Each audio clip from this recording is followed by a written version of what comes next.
आपसे आपका पड़ोसी रीझ गया, आपसे आपके नगरवासी रीझ गए, आपसे आपका प्रधानमंत्री रीझ गया, आपका राष्ट्रपति रीझ गया, पर जिसको रीझना चाहिए वो नहीं रीझा, तो चाहे कितने भी आपके पक्षधर हों। कर्ण जब महाभारत युद्ध में जाता है, तो प्रसंग तो बड़ा है, मैं बस सूक्ष्म में कह दूं तो इंद्र ब्राह्मण का रूप धारण करके आता, कहता है कि मुझे दान दो। तो कर्ण कहता क्या चाहिए? बोले कवच और कुंडल दे दो। कवच और कुंडल जब तक कर्ण के पास रहेंगे तब तक कर्ण को कोई नहीं मार सकता, लेकिन कर्ण का नियम है कि ब्राह्मण अगर कुछ मांग ले तो देने से मना नहीं कर सकता। तब कर्ण के सारथी कर्ण को कहते हैं कि महाराज, हम मानते हैं कि आप दानवीर हैं, लेकिन बीच युद्ध में दान देना ये कोई धर्म नहीं है।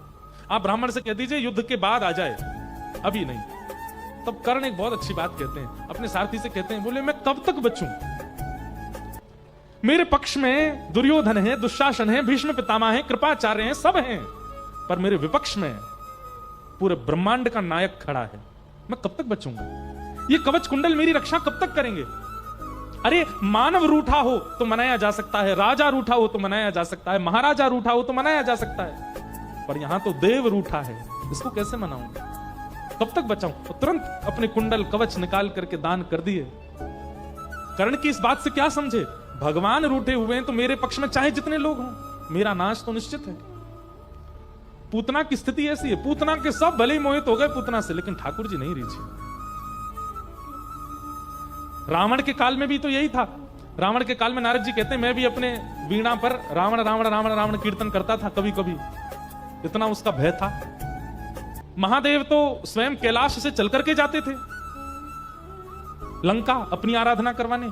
महादेव उसके पक्ष में, ब्रह्मा जी के तो वंश में ही जन्म हुआ है रावण का, ब्रह्मा जी के पुत्र का पुत्र है रावण।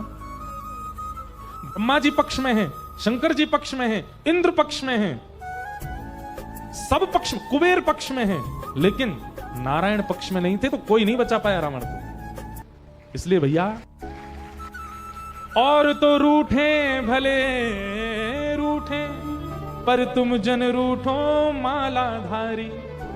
और भले ही रूठ जाए मुझसे, भैया रूठ जाए, बहन रूठ जाए, पत्नी रूठ जाए, ससुर जी रूठ जाए, नाती रूठ जाए, पुत्र रूठ जाए, सब रूठ जाए चलेगा, पर हे नाथ आप कभी मत रूठना।